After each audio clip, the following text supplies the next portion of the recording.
বাংলাদেশের এই বছরটি অত্যন্ত গুরুত্বপূর্ণ। একটা নির্বাচন করা যায় না, এই রকম রাষ্ট্র গড়েছে 53 বছরে। 71 সালকে নতুন করে, 90 সালকে নতুন করে জাগিয়ে তুলেছে 2024-এ, 2025-এ।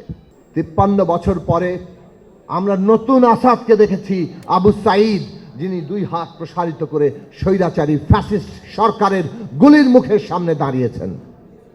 আসাদের মৃত্যু, আসাদের শাহাদাত যেভাবে পুরো পূর্ব বাংলার মানুষকে একটা আবেগীয় বন্ধনে একত্রিত করেছিল, 53 বছর পরে আবারও সে আবু সাঈদের শাহাদাত সমস্ত বাংলাদেশের মানুষকে ওই আবেগীয় বন্ধনে বেঁধে দিয়েছিল।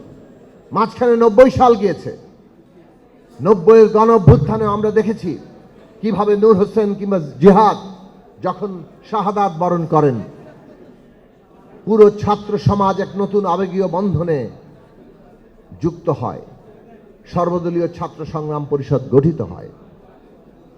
কিন্তু 71-এর পরে 72 যেমন আমাদেরকে হতাশ করেছে, 90-এর পরে 91 সালও হতাশ করেছে। এই সত্য মানতে হবে।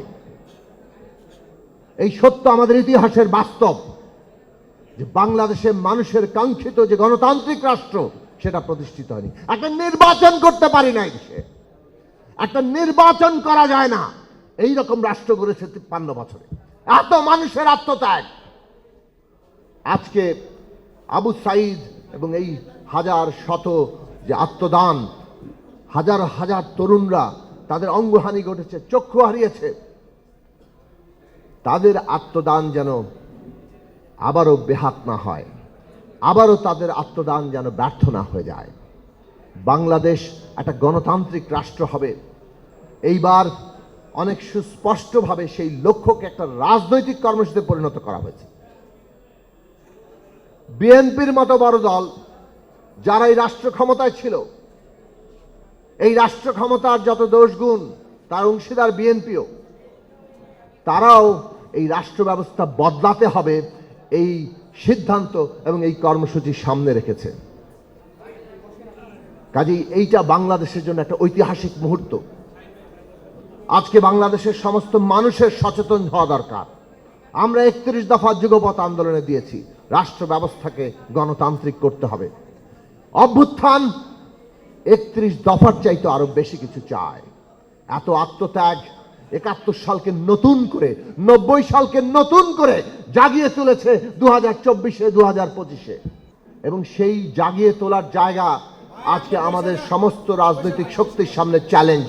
কিভাবে আমরা মানুষের সেই স্বপ্ন প্রত্যাশা পূরণ করব, কিভাবে ইতিহাসের সেই মশাল আমরা আজকে পর্যন্ত নতুন করে জ্বালিয়ে নিয়ে যাব এবং এগিয়ে নিয়ে যাব। বাংলাদেশের এই বছরটি অত্যন্ত গুরুত্বপূর্ণ। এই বছর বাংলাদেশ রাষ্ট্রের নতুন পরিগঠন হবে। একটা ফ্যাসিস্ট রাজনৈতিক বন্দোবস্ত যেটা এই রাষ্ট্রকে আঁকড়ে ধরেছিল, তার বদল ঘটিয়ে বাংলাদেশ নামক রাষ্ট্রটিকে একটা গণতান্ত্রিক বন্দোবস্তে, একটা গণতান্ত্রিক রাষ্ট্রে নিতে হবে। সেই রাষ্ট্রে নেয়ার মানুষের আকাঙ্ক্ষা যেটা, সেইটা আজকে রাজনৈতিক নেতৃত্বকে ধারণ করা দরকার। এইটা ধারণ করার উপরেই আপনি ইতিহাসের মানুষের মুক্তির যে কাফেলা তার অংশীদার হবেন, আর না হয় ইতিহাস আপনাকে ক্ষমা করবে না।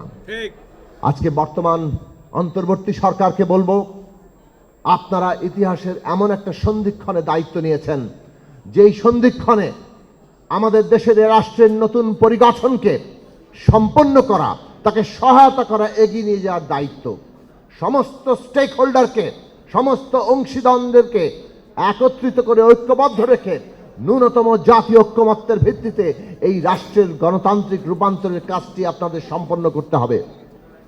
যদি অংশীজনদের মধ্যে দূরত্ব তৈরি হয়, আপনারা এমনভাবে রাষ্ট্র পরিচালনা করেন, রাজনৈতিক উত্তরণের দায়িত্ব পালন করেন যেখানে বিরোধ সৃষ্টি হয়ে যাচ্ছে, তাহলে ইতিহাসের দায় থেকে আপনারা মুক্ত হবেন না।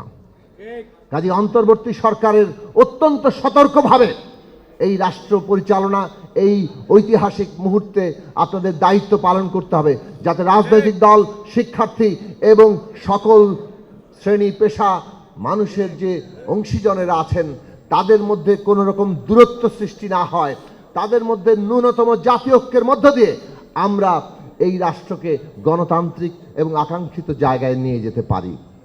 সেই দায়িত্ব আপনারা পালন করবেন, তবেই আমরা কেবল আসাদ, নূর হোসেন কিংবা জেহাদ কিংবা আবু সাঈদ সহ অসংখ্য শহীদের, এই যে এক একটি নাম, এটা কেবল তাদের ব্যক্তি নয়, সমস্ত শহীদের যে তারা এক একটা প্রতীকী প্রকাশ্যে পরিণত হন, সেই প্রতীকী জায়গাগুলোকে আমরা ধারণ করার চেষ্টা করি, সেই জায়গা সাফল্য লাভ করবে।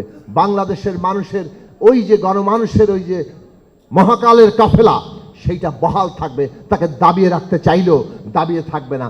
ইতিহাসে ক্ষণে ক্ষণে বারে বারে এই আসাদেরা, এই আবু সাঈদেরা জন্ম নেবে এবং তারা আমাদের কাঙ্ক্ষিত মুক্তি না হওয়া পর্যন্ত লড়াই চালিয়ে যাবে। সেই লড়াইয়ের শক্তিটা গড়ে তোলা দরকার।